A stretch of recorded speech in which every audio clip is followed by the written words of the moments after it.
Dicen que el matrimonio es para toda la vida, pero cada vez más parejas de matrimonio terminan divorciándose. En México, 1 de cada 3 matrimonios terminan en divorcio.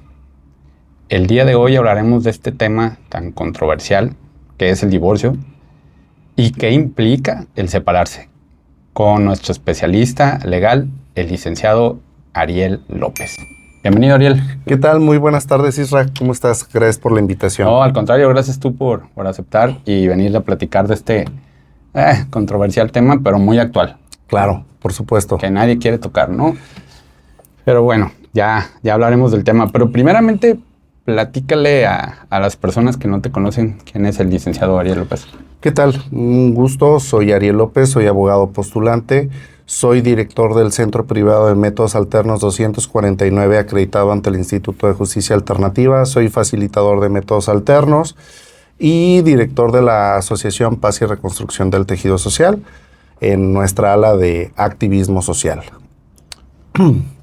Muy bien, Ariel. Vamos entrando en materia. Actualmente, de acuerdo a tu experiencia, ¿cuál es el motivo principal por que las parejas se están divorciando?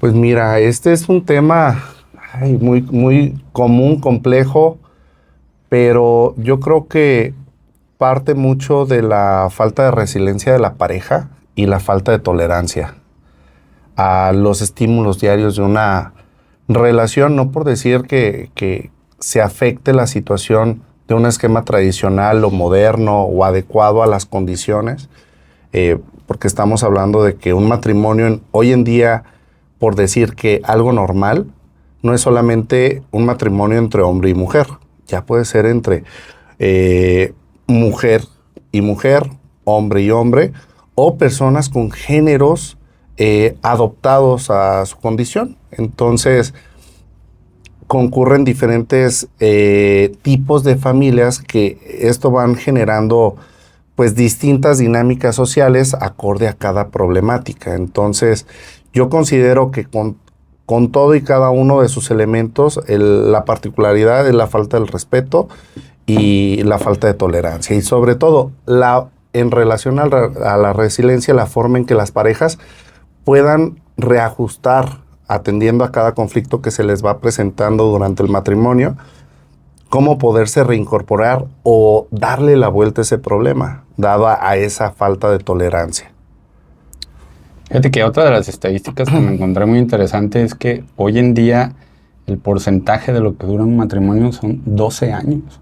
Sí, y de hecho, por ejemplo, todavía si nos vamos un poquito más para atrás, la estadística va en razón de 5 en 5, porque decían, bueno, a los 5 años se divorcia cerca de la mitad de todo el cúmulo de matrimonios en un año, pero de ahí va en escala de manera secuencial cada 5 años, en razón de los divorcios que se van presentando. ¿Y qué es a lo que vamos? Llegamos al grupo de personas que actualmente tienen 30 años de matrimonio. La verdad ya son bien poquitos. Si lo vemos al día a día y revisamos nuestro círculo de amistades, son pocas las personas que ya tienen un matrimonio mayor a los 20 años.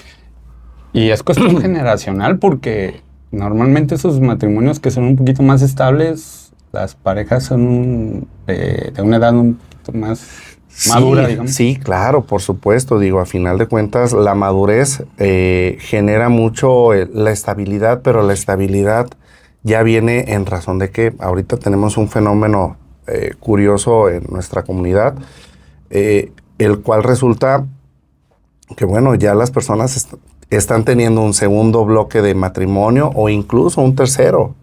Entonces, ya cuando adoptan una madurez adecuada, ¿cuándo lo pueden decidir? Pues la verdad no podemos establecer una fórmula específica para el éxito, pero lo cierto es que podemos tener esperanzas en que las personas se siguen casando y siguen teniendo la esperanza de formar una familia.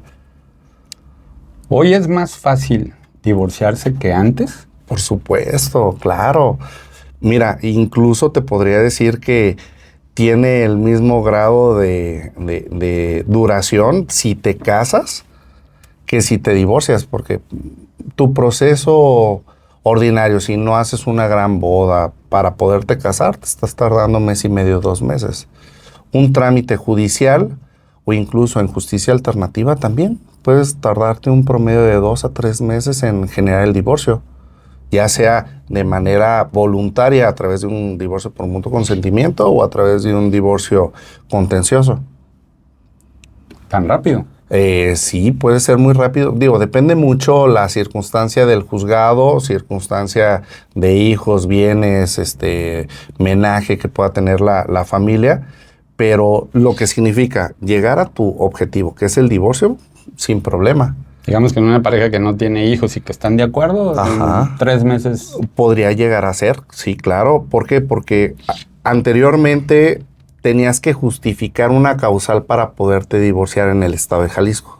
Teníamos bastantes causales de divorcio, de las cuales si no entrabas en esa causal, el juez te limitaba a no poderte divorciar. Como por ejemplo una separación del hogar conyugal por más de 6 meses, o sea, sin causa justificada, o incluso puede ser el hecho del tema del alcoholismo, tema de dilapidación del patrimonio de la sociedad, pues era causa y motivo para poder justificar que te divorciaras. Ahora no, ahora tenemos desde el 2014 aproximadamente, si no mal recuerdo, en donde ya cualquier persona, atendiendo a un derecho humano que es el libre desarrollo de la personalidad, puede divorciarse en el momento en el que así lo decida. ¿Esto cuándo va a ser? Cuando se presente la demanda ante el juez solicitando la disolución del vínculo matrimonial. Y esto va a generar que el juez admita la demanda y se ordene emplazar a la otra persona, al otro cónyuge. ¿Y qué es lo único que va a pasar? Va a dejar que pase el término legal para contestar la demanda y decretan el divorcio. Si es que tengas hijos, si tengas una sociedad legal, si tengas alguna otra situación que resolver, se resolverá después, pero al menos la gran mayoría de los jueces familiares en el estado de Jalisco, de una vez que concluye el periodo, te decreta el divorcio. Muy bien. ¿Cuál es la razón más absurda que a ti te ha tocado en tu experiencia, que sea como una causal que o alguno de los cónyuges interpuso para poderse separar? Wow. Mira, uno que sí la verdad me generó bastante tema en su momento fue por flatulencias y por la ropa sucia. Que era algo que no podía soportar porque la persona era muy flatulenta en la noche y no podía generar una convivencia adecuada. Y sobre todo porque decía, es que no lo puede controlar.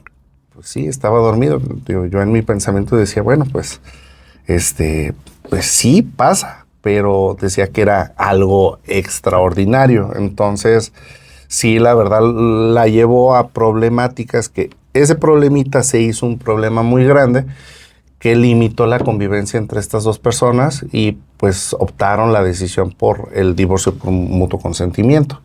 Y cabe destacar que no tenían ni hijos ni patrimonio, pero eso no los limitó a decir, esto no lo puedo superar.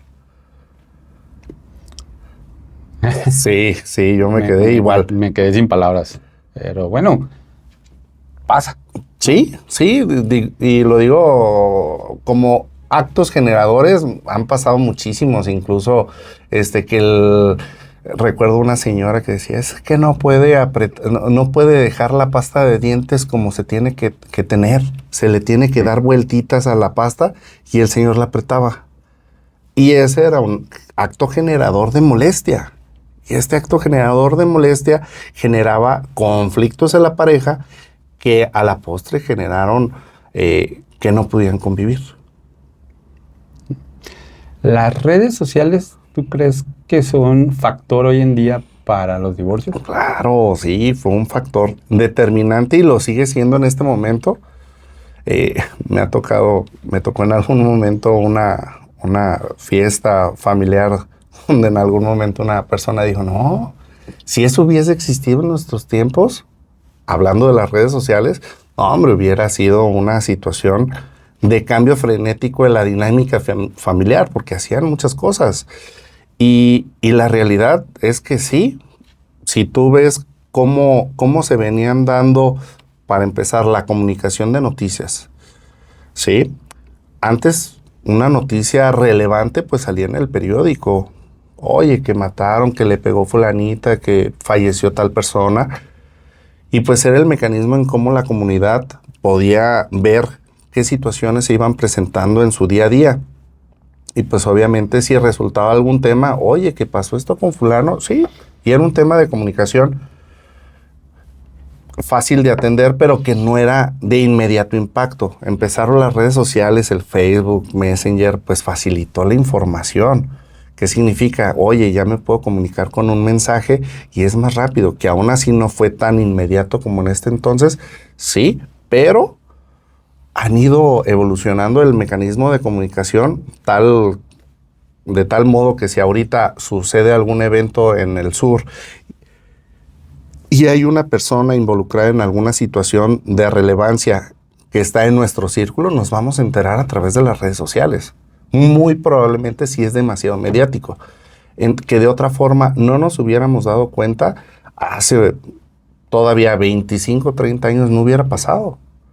Entonces, considero que sí, y sobre todo la apertura de las redes sociales a tu vida digital, porque el hecho de que tú tengas una pareja y se supone que tienes la transparencia de comunicar qué es lo que está pasando entre nosotros como pareja, pues bueno, quiero ver qué está pasando en el celular. Oye, ¿por qué no me dejaste ver este mensaje? ¿Por qué no puedo entrar aquí? Y luego ya empiezas a descubrir temas que no. Y claro, genera un cambio. ¿Y por qué le estás hablando a ella o a esta persona? ¿O pasó esto? ¿Y por qué este mensaje? ¿Y por qué te mandó un puntito? O cuando eran los zumbidos, aún así hace todavía como 20 años. No sé si recuerdas en Messenger que mandaban los zumbidos. ¿Por qué te están mandando tantos zumbidos? Sí, o porque le das like a y ahorita es, señorita. ¿y por qué te mandó un sticker? ¿Por qué te mandó un corazoncito sticker? Y un montón de situaciones que, claro, que generan un debate y controversia con tu pareja, por supuesto. ¿Qué es lo que debería ser, de acuerdo a tu expertise, primeramente una persona que se quiere divorciar? Mira, yo consideraría que hacer primero una evaluación introspectiva, pero sobre todo generar una asesoría con una persona, un abogado de su confianza para poder valorar cuáles son sus condiciones y no solamente económicas y patrimoniales, sino que vea hacia dónde va a pegar a donde pues él pretenda obtener un objetivo claro. Porque si no tienes una adecuada asesoría, pues de verdad puede cambiar abismalmente tu entorno. Entonces, para ti, ¿cuál sería el primer error que comete una persona al separarse? El no asesorarse legalmente. Sí, y sobre todo, una separación, aunque estés por tomar la decisión, siempre es importante, así como con los médicos, tomar 1, 2 o 3 opiniones técnicas para poder valorar dónde estoy parado.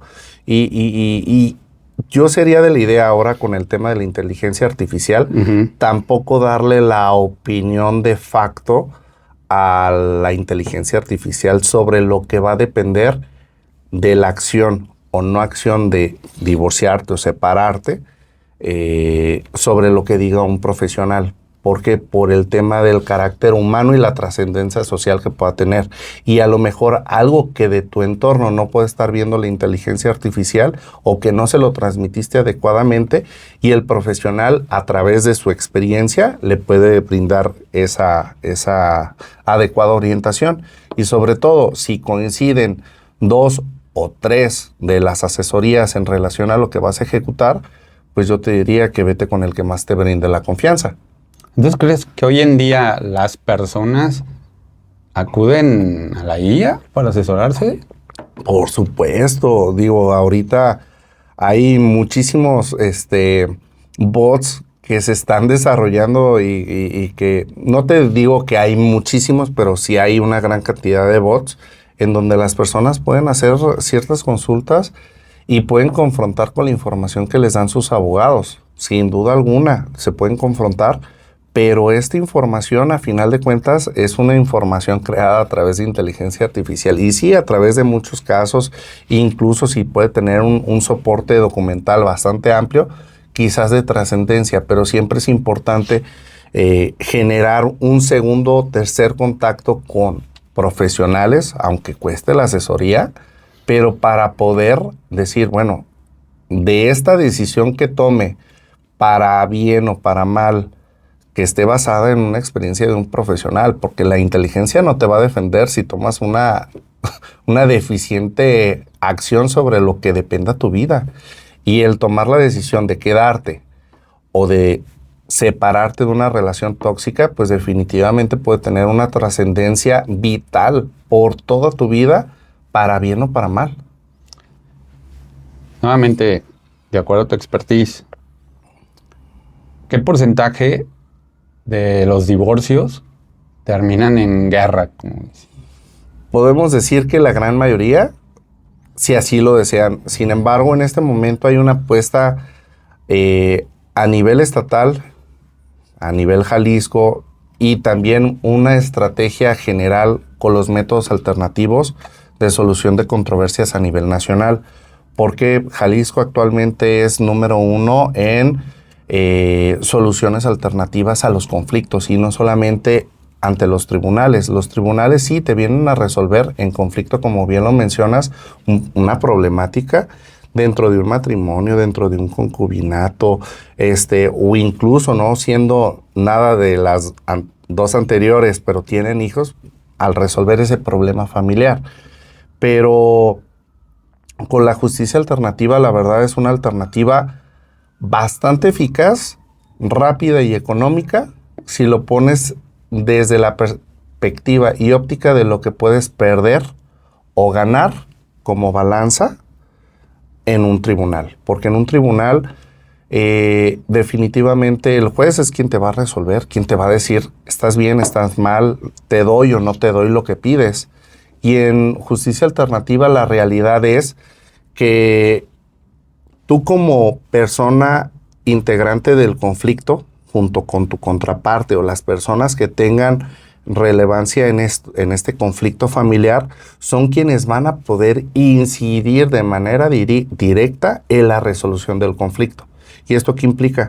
Que un conflicto no atendido adecuadamente por un profesional, llámese de psicología, llámese de trabajo social, llámese abogado, llámese de cualquier índole, pero que esté dirigido en métodos alternos, puede desembocar un juicio. Y un juicio efectivamente puede trascender en tu vida por años. Y las consecuencias palpables al día a día, que puede ser desde no ver a tu hijo, desde perder tu patrimonio, poner en riesgo situaciones alimentarias de los menores, o hasta mismos negocios que pueden estar en riesgo, y cuando son el soporte familiar. ¿Qué tan largo y desgastante emocionalmente y económicamente puede ser un divorcio, y cómo puede ayudar la justicia alternativa ahí? Mira, lo costoso, yo siempre he dicho que es dependiendo de cada caso en particular y dependiendo de cada abogado, porque hay abogados de distintas clases, mecanismos. Puede ser muy caro, puede ser muy barato, dependiendo la óptica también del usuario y dependiendo también del conflicto. Pero estos conflictos deben de ser atendidos en razón del valor de lo que concierne. Si ponemos como premisa, oye, son dos personas que se encuentran casadas, no tienen patrimonio, no tienen hijos, y aún así deciden separarse, poniéndolo como una premisa base, pues un monto económico puede ser muy variable, desde los 30, 40 mil pesos hasta, dependiendo del abogado, el costo de sus honorarios, pueden ser 100, 150, 200. Depende del abogado y depende también del cliente si los quiere pagar, ¿sí? Pero aquí, partiendo de la premisa del servicio, de la confianza que tiene el cliente abogado, pues partirá del cliente en decir, sí, abogado, quiero que usted me lleve el trámite, me cuesta eso, yo atiendo con usted el trámite. O puede ser tan barato como asistir a una procuraduría social, a un despacho de abogados de la Universidad de Guadalajara, del ITESO, que tienen, son prestadores de servicio gratuito y puedes obtener el mismo resultado que incluso no pagando ni un solo peso. En justicia alternativa, digamos, un divorcio en el que los dos personas estén de acuerdo, sí, y no hay hijos, y no hay bienes, y aproximadamente como cuánto... Pues mira, yo te diría que sale económicamente. un facilitador que haga de manera adecuada su trabajo, porque es todo un procedimiento llevar en tiempo, pues te puede costar desde 20, 30 mil pesos un divorcio, o dependiendo también el carácter del divorcio en razón del monto del patrimonio, alimentos, hijos, y de ahí pueden sumar, pero a final de cuentas, ¿de qué va a depender? De la voluntad de pago del usuario. ¿Por qué? Porque los métodos alternos son flexibles y también hay otro punto importante. El tiempo que puedes invertir en los métodos alternativos de solución a controversias para resolver un conflicto familiar es abismalmente diferente a un juicio, porque tú en justicia alternativa lo puedes resolver en horas, un conflicto que tú vas a resolverlo en juzgados en meses o en años. Te voy a decir por qué. Porque tú puedes decir, oye, pero ¿por qué una sesión en justicia alternativa me va a costar por hora 3,000 pesos? Más el convenio final y todo lo que corresponda. Bueno, porque tiene un procedimiento, pero si tú en 2 o 3 sesiones o incluso desde la primera se ponen de acuerdo, en una hora bien trabajada puedes resolver un conflicto familiar. Si es para bien resolver y finiquitar un matrimonio, lo puedes resolver en 1 hora, 2 horas promedio. Pero incluso en estos mismos trabajos, dependiendo del método que adopten las partes, si ven alguna alternativa, ¿por qué no?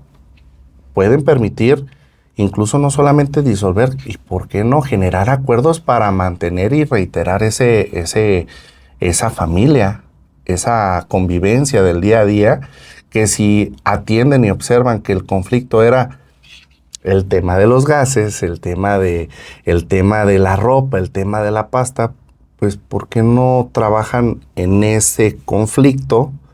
Le dan la vuelta y de qué manera se pueden incentivar como pareja a darle la vuelta a ese problemita y se puede adoptar un acuerdo moral como documento final para ese conflicto. ¿Y qué significa? En lugar de resolver en diluir ese matrimonio o esa relación, pues pueden resolver en poner cuáles van a ser sus acuerdos, porque qué tal y dicen, bueno, y es válido, ¿y por qué no dormimos en camas separadas, cuartos separados? En Estados Unidos es muy común que ya las parejas sigan estando casados, pero cada quien duerma en sus cuartos. ¿Por qué? Por ese tipo de situaciones. Entonces, ¿pueden acordar ese tipo de acuerdos? Claro, por supuesto que lo pueden acordar. ¿Y qué significa resolver el conflicto? Sí. ¿Por qué? Porque las partes así lo decidieron y no necesariamente tuvieron que terminar. Bueno, vamos a terminar con un atache en nuestro matrimonio. Aquí se acabó todo. No, también estos mecanismos, si hacen un buen procedimiento, pueden lograr incluso restablecer esas relaciones. Entonces, si tú lo ves, ¿quién pierde más? Pues bueno, yo creo que siempre pierden más cuando se diluye a cuando se negocia. Pero cuando ya es imposible trascender una negociación porque es algo que no se puede pasar, claro, las personas están en su derecho de poder tomar acción y decir, hasta aquí. Este es el momento en el que yo digo, este es el momento para terminar, no puedo continuar con esto. ¿Quién pierde más? ¿El hombre, la mujer o los dos? Pues mira, si están casados, llámese hombre, mujer o de cualquier género que estén en una relación, pues yo creo que ambas partes pierden porque existe un plan de vida, un plan de vida en común que hicieron, que no por nada dijeron, bueno, vivamos juntos, hagamos familia. Yo considero que obviamente ambos, Pero si esa familia tiene hijos, ampliamente pierden. Los que pierden más son los hijos. Sí, desgraciadamente son los más vulnerables, ¿no? Una separación. Por supuesto, digo, aquí depende la perspectiva del cómo se ejercite y cómo se genere la dinámica familiar del problema, pero lo cierto es que estos problemas se van dando y todos pierden, todos pierden. ¿Y por qué no generar acuerdos y poder ver las posibilidades de resolver? Pero cuando ya es imposible, obviamente, pues tomar la mejor decisión y el mejor de todos los aspectos. Lo malo que yo siempre he dicho es cuando alguna de las partes adopta de rehenes a los hijos, porque esto se da de hombres o mujeres, y de ahí es de donde nace la famosa ley vicaria. ¿Sí? ¿Qué pasa con los bienes cuando una pareja se divorcia? Lo común. Pues mira, lo común es, bueno, compramos los dos una casa, un carro, pues lo en juicio, primero les da la oportunidad para que se pongan de acuerdo en una audiencia conciliatoria. Pero si a pesar de una audiencia conciliatoria, a pesar de haber adoptado la alternativa de una justicia de mediación, conciliación o una negociación, no pueden llegar a un acuerdo, pues tienen que llegar a una liquidación. ¿Qué significa? Pues bueno, vamos a someter a la venta de estos bienes que tenemos, y estos bienes, pues los dos tenemos un derecho al tanto. ¿Qué significa? Pues que tenemos la preferencia antes de que se someta a la venta pública de este bien, pues que si tú me compras o yo te compro. Es decir, tú tienes la capacidad económica de comprarme mi 50%, perfecto, me lo compras. Si yo tengo la posibilidad, pues te lo compro. No podemos ninguno de los dos y los dos queremos la mitad de nuestra cosa, bueno, sometámoslo a una venta pública que se llama un remate judicial, y del resultado de ese remate judicial se les dará por conducto del juez un 50 y 50%.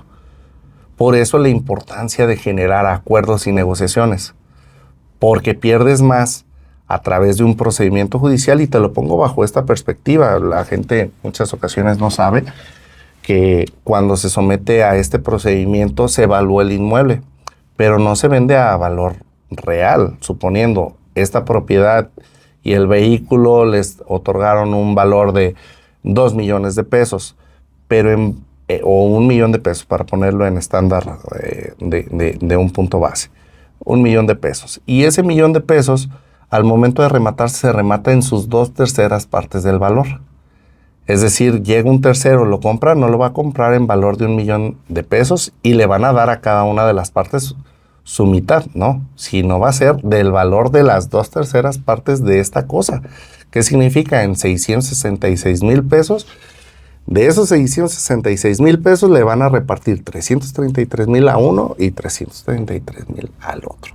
Entonces, su valor resultado de la liquidación de esa sociedad se diluye cuando pudieron haber ganado más. Incluso si hay hijos, ¿qué necesidad? Pues pueden ser también adoptados como mecanismo de pago y garantía de alimentos en su momento, si así lo deciden las partes. Hoy en día, ¿qué pasa si uno de los dos no quiere divorciarse? ¿Es diferente a como era anteriormente? Claro, anteriormente, como te decía, si no justificabas la causa del divorcio y no estaba prevista en la ley, procedía. No procedía. Y actualmente, pues con el simple hecho de que presentes tu demanda, ya tienes un 50% de que te van a otorgar tu divorcio. ¿Cuál es la única diferencia? Que ahora, en cuanto lo emplaces, el juez te podrá decir, sí, se decreta el divorcio, salvo casos muy especiales, en donde el juez diga, no, hasta que pase esta situación voy a resolver el fondo. En algunos casos y algunos juzgados muy en especial, se reservan ese derecho en decretar de manera inmediata el divorcio, pero la gran mayoría, en cuanto notificas, te decretan divorcio. Y estamos hablando de tiempos. Y anteriormente, te estoy hablando un 2000, tú presentabas tu demanda de divorcio, tenías que someterte al periodo de pruebas, desahogar todas las pruebas, traerte a la vecina, a la tía, al primo, al amigo que testificaran que había violencia, incompatibilidad de caracteres. La incompatibilidad de caracteres, ¿cómo lo acreditabas? Oye, pues es que con una prueba psicológica, es que yo quiero esto y él quiere esto. Ah, bueno, pues podías llegar a esa conclusión. Pero si el juez aún así, de todas esas pruebas desahogadas decía, no, no es suficiente para mí, debe de conservarse el matrimonio, no te dejaba divorciarse.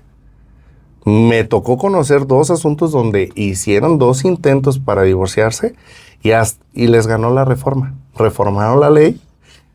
Primero fue por una resolución de la Corte en donde en 2014 resolvió que no se debía limitar el derecho de cada ciudadano a ser libre, partiendo de una premisa de un matrimonio, atendiendo el libre desarrollo de la personalidad. Por tanto, decía la jurisprudencia, si tú solicitas el divorcio, el juez te lo tiene que otorgar. No debe de haber ninguna causa ni motivo justificado para limitarle el derecho que tiene a estar soltera de nuevo. Es decir, no debes de condicionar a una causal de divorcio el hecho para que una persona se pueda divorciar. O sea, unilateralmente lo pueden promover, se puede divorciar y posteriormente, o a la par, arreglar la cuestión de los alimentos. Claro, y claro. demás. Pero sí. el vínculo... El vínculo desaparece en el momento que lo decreta el juez. Incluso en alguna ocasión me tocó un juicio donde precisamente lo iniciamos en 2014 y tardaron 7 años porque nuestra contraparte osó en manifestarse a abogado e incluso maestro en derecho, pero decía que estaba incapacitado porque tenía una lesión en la rodilla. Y bajo esa situación, además de ello, dijo, no, es que no me quiero divorciar. Demando por la no disolución del vínculo matrimonial.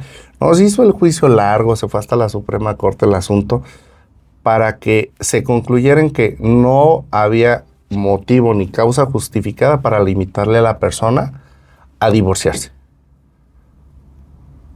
Y lo único que perdieron fue tiempo. Y la verdad, fue un asunto bastante...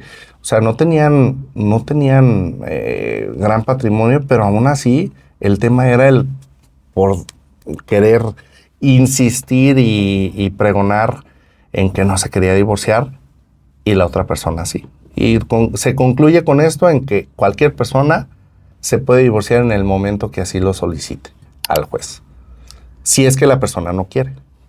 Ahorita estuviste tocando el tema un poquito con los menores.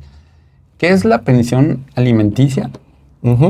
¿Cómo se determina? Sé que es un traje a la medida, no es generalizado, pero pongamos un ejemplo. Pues mira, pongamos un ejemplo básico.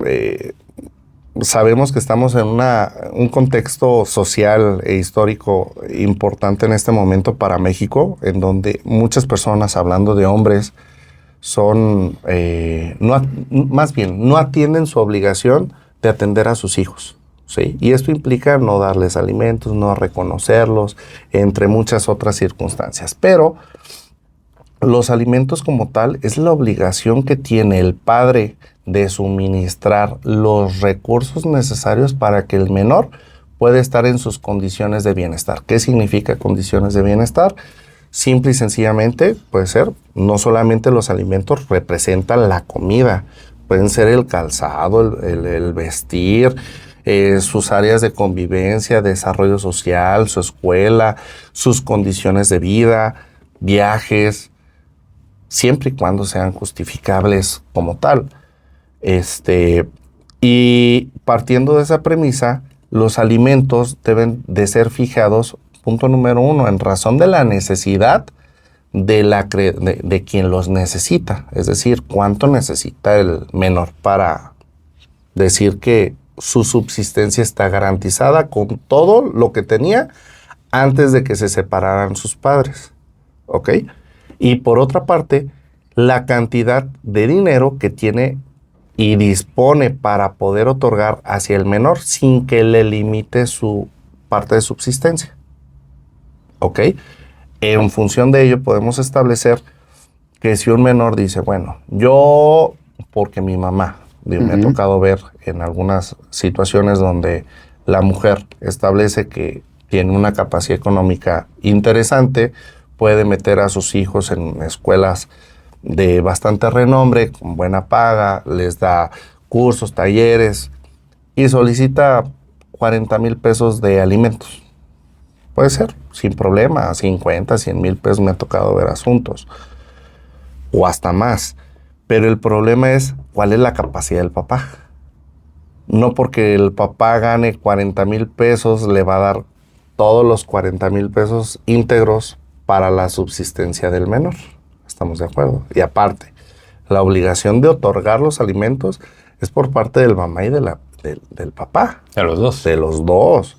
Entonces, si establecemos que el menor tiene una necesidad alimentaria de 40, pues bueno, podemos establecer en una razón justa que 20,000 pesos los debería de poner la mamá y 20,000 pesos el papá. ¿Ok? El papá tiene la capacidad económica de poder otorgar esos 40,000 pesos, pues bueno, gana 40,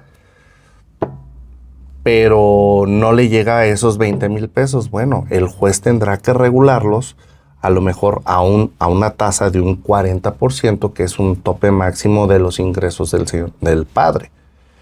Pero suponiendo gana 10,000 pesos. Gana 10,000 pesos, lo ponen en la nómina en un salario mínimo y la mamá lo tiene con esos gastos de alimentos, imposible que los pague. Imposible, entonces tendrá que ajustar en razón del valor del ingreso del padre. Si el papá gana sus 10,000 pesos, podrá fijarle hasta un 40% del salario que tiene el papá. Pero supongamos, el papá no trabaja ni genera ingresos ni tiene cómo comprobarlos. ¿Cuál es la tasa que ordinariamente generan los jueces para fijar estos alimentos? Dice, un salario mínimo diario, que estamos hablando de un promedio de unos 10,000 pesos.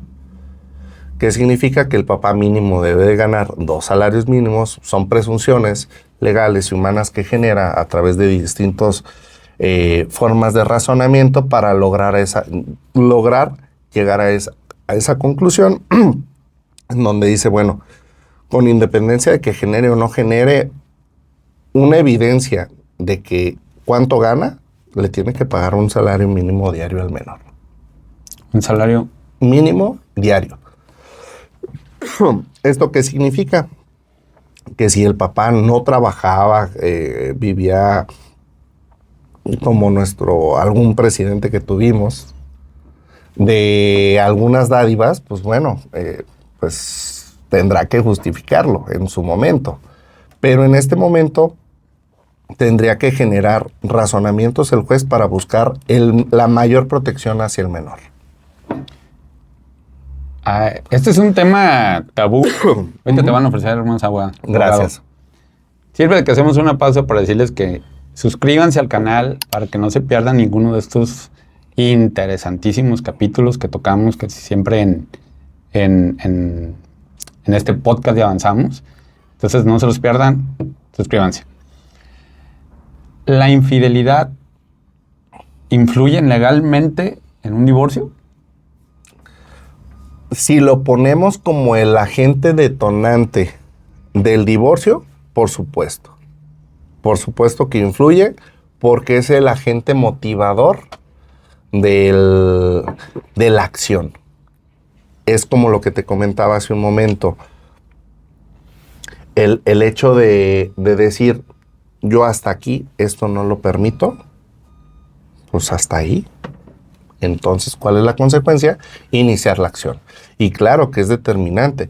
Y este eje determinante puede ser tan claro y tan contundente que puede incluso generarse una compensación o incluso una reparación del daño dependiendo del grado de afectación a la persona.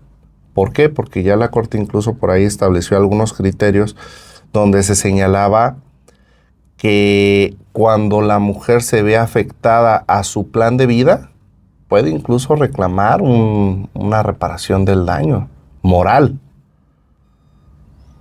que obviamente debe estar sujeto a distintos lineamientos y que se justifique ese plan de vida con lo que estás pidiendo y con diversas situaciones, pero pues puede darse, claro, por supuesto. También el hombre la puede ejercer esta parte. En ejercicio pleno de la igualdad debería de poderlo... Pero es muy raro que lo... Claro, por supuesto, y sobre todo más en este momento que todas nuestras leyes están, pues más que nada son pro mujer, y el hecho de ser mujer pues es determinante para que la situación sea en preferencia y benevolencia hacia la mujer.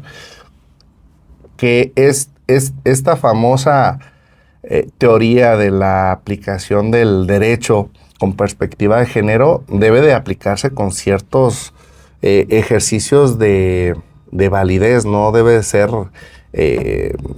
bueno, en la regla se supone que no debe ser de manera preponderante la aplicación de este derecho, pero sí se debe determinar un mecanismo en donde la mujer se vea en un desequilibrio social y que se le apoye con un grado de diferenciación en perjuicio del hombre, claro, por supuesto, porque la mujer, si se dedicó de manera preponderante al hogar, si se dedicó al cuidado de los hijos y el hombre era quien trabajaba, pues claro, existió una desventaja y se debe de proteger a la mujer. Pero hay algunos casos donde, pues, a lo mejor existieron condiciones de igualdad plena durante todo el matrimonio y hay casos donde no tendría por qué generarse esa aplicación de manera deliberada, sino tiene que ser razonada y aplicable en cada caso en lo particular. Me encantaría seguir platicando de este tema, pero pues el tiempo es muy corto. Uh-huh. Y este tema da para 2, 3, 4, 5 episodios, ¿no? Claro. Pero vamos con una última pregunta.